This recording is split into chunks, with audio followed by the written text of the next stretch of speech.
Shalom, selamat pagi saudara yang dikasihi Tuhan. Kiranya berkat, damai sejahtera dan sukacita dari Tuhan Yesus Kristus senantiasa menyertai saudara sekalian. Sebelum kita mendengarkan firman Tuhan dan renungan, marilah kita berdoa. Tuhan Allah Bapa yang baik, kami sungguh bersyukur atas kebaikan dan kemurahan-Mu, karena Engkau Tuhan yang selalu melindungi, menolong dan menopang kami. Terima kasih atas setiap kemurahan-Mu, ya Tuhan. Jika saat ini kami akan mendengarkan firman-Mu, urapilah kami dengan Roh Kudus-Mu, agar kami dapat mengerti dan memahami apa yang Tuhan sampaikan kepada kami. Mampukan kami untuk semakin bertumbuh dari hari ke hari, sehingga karakter kami semakin baik dan semakin berkenan di hati-Mu. Terima kasih Tuhan, di dalam nama Tuhan Yesus Kristus kami berdoa. Amin. Saudara yang dikasihi Tuhan, bacaan firman Tuhan saat ini diambil dari kitab Efesus pasal yang keempat ayat 30-32. Demikian sabda Tuhan. Dan janganlah kamu mendukakan Roh Kudus Allah yang telah memeteraikan kamu menjelang hari penyelamatan. Segala kepahitan, kegeraman, kemarahan, pertikaian dan fitnah hendaklah dibuang dari antara kamu. Demikian pula segala kejahatan. Tetapi hendaklah kamu ramah seorang terhadap yang lain, penuh kasih mesra dan saling mengampuni, sebagaimana Allah di dalam Kristus telah mengampuni kamu. Tema renungan saat ini adalah mengampuni. Saudara yang dikasihi Tuhan, Lena dikaruniai Tuhan 2 orang anak laki-laki. Setiap malam ia selalu mengajarkan kepada anak-anaknya tentang doa dan firman Tuhan. Suatu malam ia meminta Axel, anak bungsunya, berdoa untuk seluruh anggota keluarga. Suasana terasa hening selama beberapa menit. Kemudian Lena membuka mata dan bertanya, "Axel, mengapa tidak berdoa?" Dengan wajah yang murung, Axel menjawab, "Ma, aku tidak bisa mendoakan Kak Onel, karena tadi siang ia memukul lenganku, dan sampai sekarang masih terasa sakit." Lena kemudian berkata, "Axel, bukankah firman Tuhan mengajarkan bahwa kita harus mengampuni dan mendoakan musuh kita?" Axel menjawab, "Tapi Ma, Kak Onel kan bukan musuhku. Aku tidak menganggap Kak Onel sebagai musuh. Aku hanya mau dia meminta maaf atas perbuatannya." Malam itu akhirnya Lena menutup seluruh hari dengan doa keluarga. Setelah selesai semuanya segera tidur. Pukul 3 dini hari terdengar suara guntur yang disusul oleh suara gaduh dari kamar kedua anaknya itu.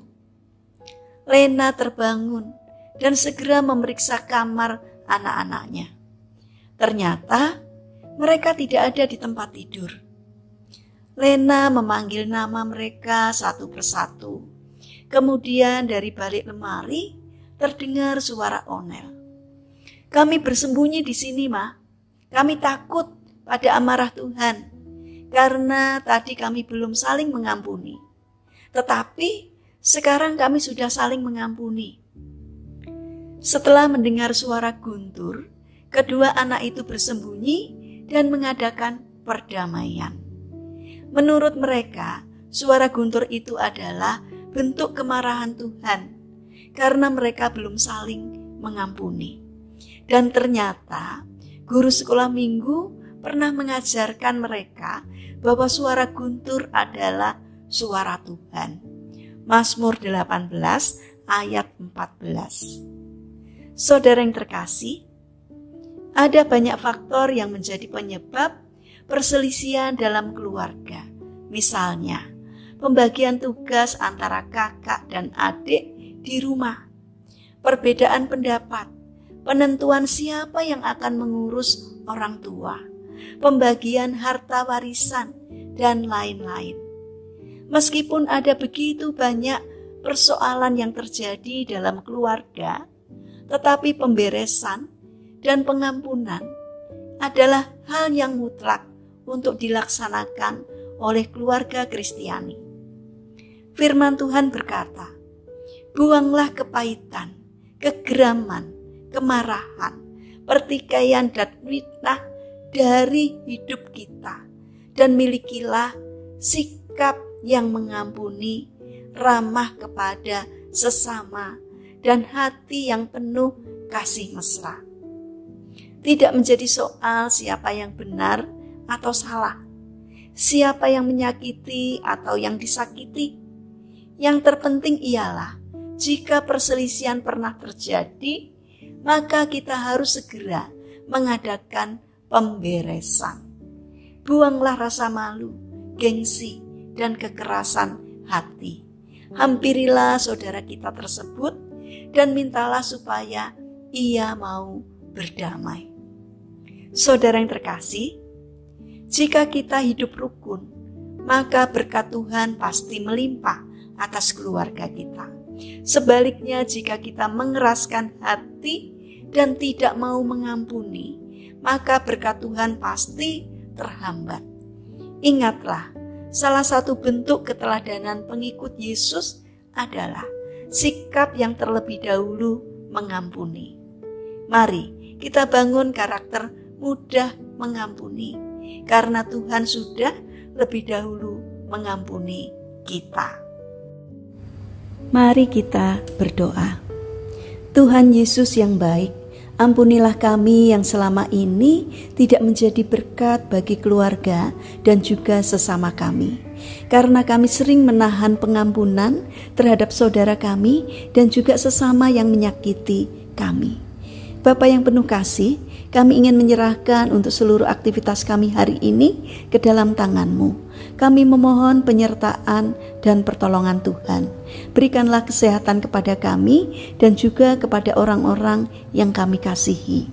Kami memohon kiranya Tuhan menolong dan memberkati kami. Bapa yang penuh kasih, kami berdoa juga untuk saudara-saudara kami yang mengalami sakit atau lemah fisik. Kiranya Tuhan berbelas kasih untuk menjamah dan menyembuhkannya. Demikian juga berkatilah bangsa dan negara kami, terutama para pemimpin yang Engkau percaya untuk memimpin negeri kami. Kiranya Tuhan memberi hikmat-Mu agar setiap hal yang dikerjakan, setiap hal yang diputuskannya seturut dengan pimpinan dan kehendak-Mu. Terima kasih Tuhan, kami serahkan doa ini hanya di dalam nama Tuhan Yesus Kristus. Amin. Puji Tuhan, saudara yang terkasih, kiranya firman Tuhan hari ini dapat menjadi berkat bagi kita semua. Haleluya.